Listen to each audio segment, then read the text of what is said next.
Ya, Mas Bima, sejumlah langkah ini sudah dilakukan pemerintah untuk menangkal dampak dari El Nino, termasuk juga tadi kita sudah mendengar pernyataan dari Presiden Republik Indonesia, Bapak Joko Widodo, yang akan menggelar operasi pasar murah, begitu, mengantisipasi lonjakan harga pangan yang dikhawatirkan akan terjadi. Langkah-langkah seperti itu sudah tepatkah, Mas Bima?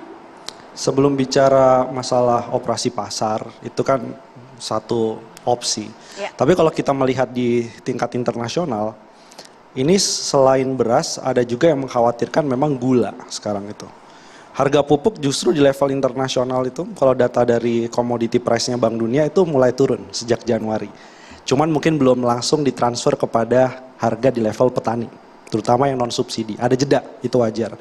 Tapi sekarang yang menjadi isu salah satunya adalah harga gula. Itu dari sebelum pandemi rata-rata hanya kisaran $0,25 per kilo. Hari ini kira-kira naik 120%. Ini gula mungkin sebagian untuk keperluan industri. Jadi ada problem dari El Nino ini bukan masalah soal beras saja, tapi beberapa komoditas lainnya. Termasuk gandum nggak ada kaitan langsung dengan negara yang mengalami El Nino, tapi tadi ada perang Ukraina.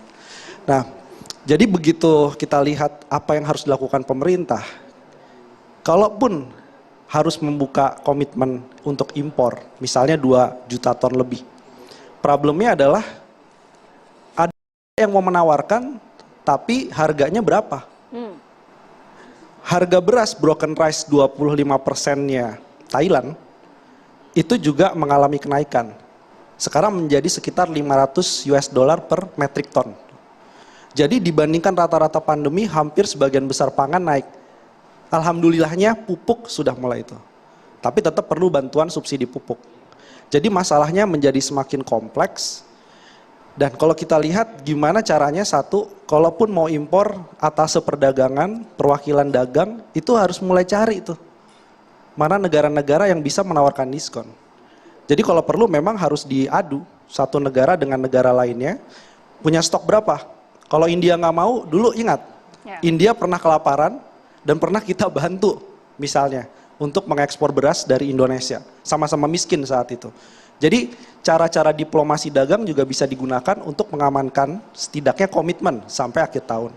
Tapi ini kan sekali lagi kan masalah yang temporer. Impor nggak ada masalah, asal timingnya. Nah ini agak kontradiksi ketika statement misalnya beberapa daerah masih panen raya nih, kecil-kecil. Dan itu juga harus dijaga. Jangan sampai petani nanti yang sedang panen raya males menjual karena ada impor yang masuk. Lebih baik mereka bikin persiapan cadangan pangan sendiri nih di desa-desa. Nah itu juga nanti akan bisa menjadi distorsi dari pasar. Nah berikutnya lagi kalau kita bicara soal masalah operasi pasar. Ini sebenarnya pembicaraan yang kurang begitu menarik. Karena seolah-olah oh ya sudah impor masuk langsung ke operasi pasar. Itu setelah pergi yang jualan pakai operasi pasar, apa harganya akan turun? Enggak, sementara.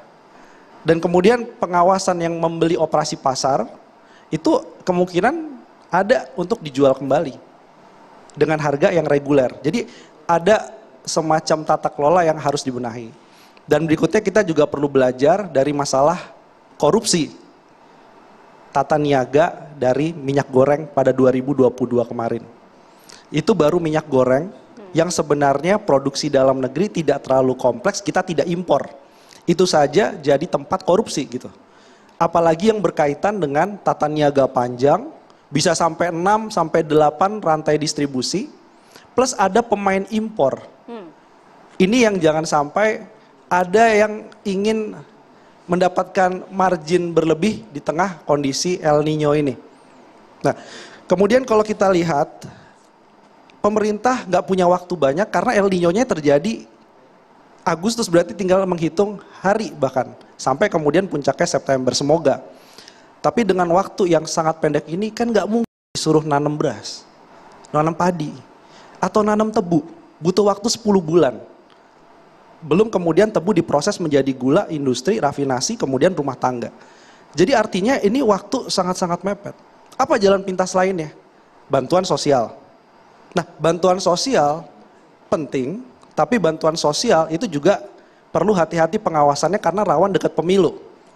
El Nino petani yang menjadi produsen gagal panen, dia butuh bantuan pangan juga, tapi momentumnya adalah momentum pemilu. Sehingga yang harusnya dapat bantuan jadi tidak tepat sasaran. Itu El Nino berkaitan dengan siklus 5 tahun pemilu, itu yang bikin banyak distorsi di dalam kebijakan pangan. Jadi kalau mau benahi dari mulai hulunya sampai kemudian tata niaganya, termasuk yang mau main impor-impor ini, marginnya terlalu tinggi. Nah itu yang harus kemudian ada pengawasan. Makanya kita pengen Badan Pangan ini karena super power, mintalah dengan kejaksaan, mintalah dengan KPK. Jangan sampai ada OTT, kita nggak mau itu. Tapi pencegahan-pencegahan dari sekarang. Karena sudah ada komitmen 2 juta ton, meskipun nanti lewat Bulog jadi cadangan beras, tetapi semua dari mulai petani yang ada di Vietnam, Thailand, importirnya itu dicek. Jangan sampai ada yang fiktif, intinya begitu. Sebenarnya kalau melihat dengan Indonesia seperti ketergantungan terhadap impor yang cukup tinggi, apakah ini sebenarnya membuat kita ini rentan, Mas Bima? Mas Bima melihatnya seperti apa? Ya rentan, karena ini akan menjadi semacam presiden. Oh, La Nina, solusinya apa? Impor. El Nino, solusinya apa? Impor. Inflasi, solusinya apa? Impor. Nggak ada El Nino, nggak ada La Nina. Tapi memang misalnya ada pemulihan permintaan sehingga ada dorongan harga naik di bahan pangan, solusinya apa? Impor.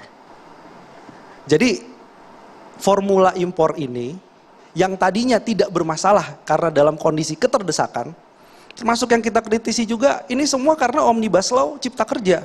Di dalamnya ada klausul yang tadinya impor hanya untuk memenuhi kebutuhan yang tidak bisa diproduksi dalam negeri, sekarang impor itu setara dengan produksi dalam negeri.